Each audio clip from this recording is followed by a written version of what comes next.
La inmunidad de grupo, la inmunidad de rebaño. ¿Alguna vez te has preguntado en qué podría beneficiar a México y al mundo? Te diré que la inmunidad de grupo, colectiva o de rebaño es la protección de una determinada población o un grupo de población ante una infección. Esto debido a la presencia de un elevado porcentaje de individuos inmunes a la misma. ¿Cómo conseguimos esa inmunidad en México? Esta puede ser de forma natural, cuando se produce un brote. Al avanzar la epidemia y aumentar el número de individuos inmunes, también disminuye la probabilidad de contacto entre alguien que es susceptible, una persona que se puede afectar, y quien es un infectado. Va a disminuir la probabilidad de contacto entre el susceptible y quien ya está enfermo o infectado, hasta que llega un momento en el que se bloquea la transmisión del agente infeccioso. Eso es, en esencia, la inmunidad de rebaño. Se produce cuando un número suficiente de personas está protegido ante una enfermedad, actuando como un cortafuegos e impidiendo que esta enfermedad se extienda. En ciertos escenarios, como en el mexicano, es lo ideal. De tal manera que la inmunidad colectiva describe un tipo de inmunidad que se produce también cuando, al vacunar a una parte de la población, si es que se tiene vacuna, también por personas que son inmunes por contagio. Aquí hay que diferenciar, como en una puede que no tengamos vacuna, como lo es que no hay una vacuna en algunos casos, entonces se va a inmunizar por contagio. Ese contagio previo es el que proporciona protección indirecta a los individuos no vacunados.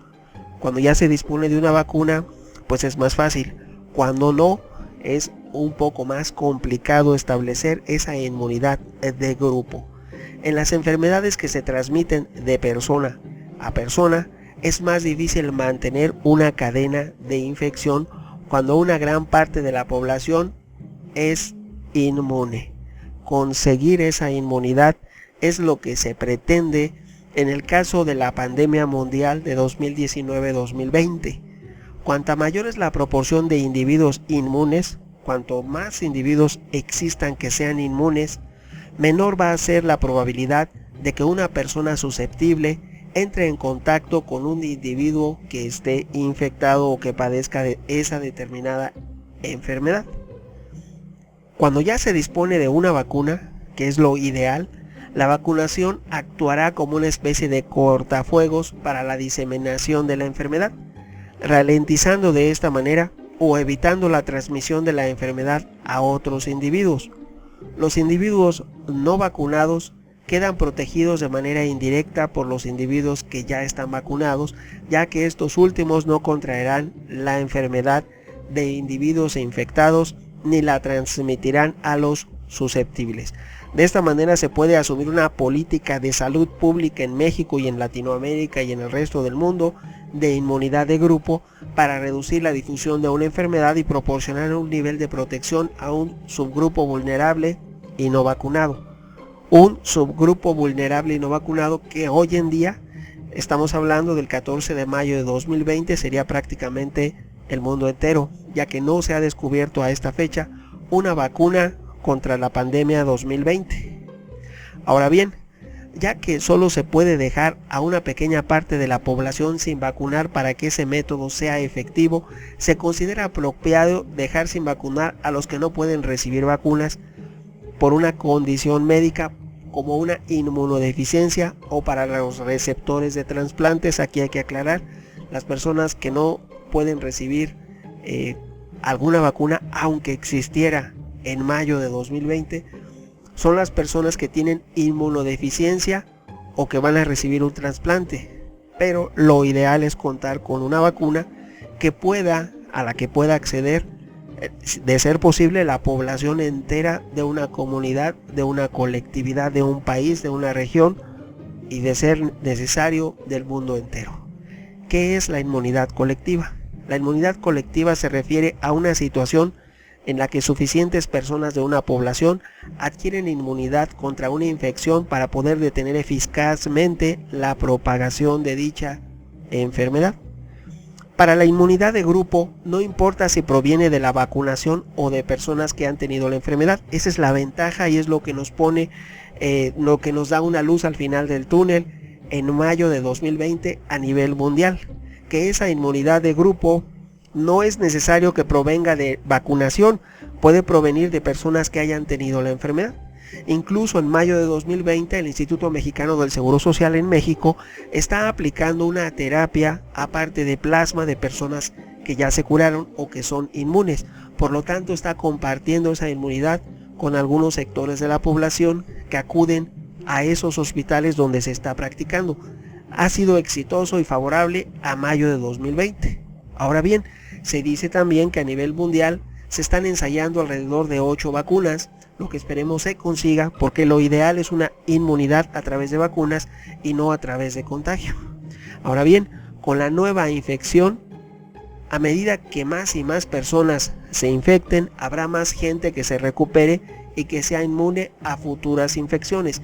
Eso es lo alentador, que cada día habrá personas, los que se van recuperando, habrá más y más personas que sean inmunes a futuras afecciones. Te diré que cuando alrededor del 70% de la población en su momento ya se haya infectado y recuperado, que es un escenario ideal, las posibilidades de que se produzcan brotes de la enfermedad son mucho menores, porque la mayoría de las personas serán cuando se consigue ese 70%, serán los habitantes de México y del mundo resistentes a esa determinada infección, porque adquieres anticuerpos. El cuerpo humano adquiere la posibilidad de ser inmune a una determinada infección, no a otra. Si hay mutaciones o cambios, será necesario iniciar de nuevo. En este momento no existen esas posibilidades, simple y sencillamente se puede y es factible conseguir una inmunidad de rebaño. La inmunidad colectiva es un escenario posible hoy por hoy. Y te has preguntado, ¿qué otros factores influyen en que esa inmunidad se produzca? Otros factores son como la desaparición progresiva de la inmunidad en el tiempo, también no se ha considerado eso. Los contagios repetidos con el agente producen una estimulación natural de la inmunidad, que se le llama un búster natural, de tal manera que los nacimientos, la inmigración o el fallecimiento juegan un papel en el equilibrio del rebaño, provocando una mayor o menor susceptibilidad de una población, en este caso México, en base al número de individuos que son susceptibles, que ya están infectados o que ya son inmunes. Este equilibrio explica los diferentes periodos interepidémicos que existían en las enfermedades transmisibles antes del inicio de cuando ya se conoce alguna vacuna. La vacunación sistemática es más exitosa frente a determinada enfermedad infecciosa, pero cuando no se cuenta, la inmunidad proviene de las personas que se van recuperando, de la inmunidad que va surgiendo hasta que avanza en una proporción ideal que no es menor al 70%. También te has preguntado qué condiciones son necesarias para que la inmunidad de rebaño se produzca. La inmunidad de grupo existe en aquellas infecciones en las cuales existe un huésped único. La transmisión principal es persona a persona, como ocurre en mayo de 2020, y se induce una inmunidad específica, sólida y duradera. Ojo, específica, sólida y duradera en las personas que la presentan. Quien padece y después se recupera tiene que representar una inmunidad específica, sólida y duradera, si no, en realidad no está completamente inmunizado. Esta inmunidad necesita, teóricamente, de una mezcla aleatoria de la población y se potencia al vacunar a los grupos de mayor transmisión, especialmente cuando hablamos de niños. Estas condiciones son aplicables a muchas de las infecciones de la infancia, incluidas en los programas de vacunación sistemáticos y también a las vacunas de la influenza e incluso cuando nos recuperamos de la gripe. Un ejemplo de inmunidad de grupo es pueden ser varias y distintas afecciones. Diversos estudios han demostrado una disminución cuando existen enfermedades de las cuales el ser humano se ha logrado recuperar. Incluso cuando se tienen vacuna en los diferentes individuos vacunados en relación a los no vacunados, de todos modos la inmunidad de rebaño actúa y es en beneficio de ese grupo humano. En contrapartida, posiblemente aumenten las colonizaciones por serotipos no presentes en esa vacuna específica. Asimismo, y especialmente en aquellos lugares con menor condición en serotipos circulantes y serotipos incluidos en la vacuna. Ojo, voy a aclarar, porque van a decir, ¿de qué está hablando? ¿No? ¿Qué es eso de serotipos? No. Bueno, en pocas palabras, las vacunas tienen una eficacia, tienen un grado de eficacia. Y esa orientación de eficacia se basa en lo que se le llama serotipo, que puede ser más o menor eficaz en relación a una población. No es lo mismo la población en México que la población en algún país en Asia, en África o en Europa, porque el serotipo puede variar, puede ser diferente de acuerdo a las características de un grupo étnico o de un grupo de personas.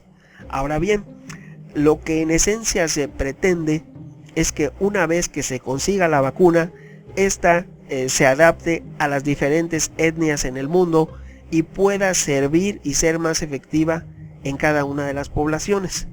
Pero en esencia es la misma vacuna, es lo mismo que se percibe, un ideal de un 70% para conseguir la inmunidad de rebaño, y también lo ideal es que esa inmunidad colectiva sirva de freno de cortafuegos a las acciones de una determinada afección.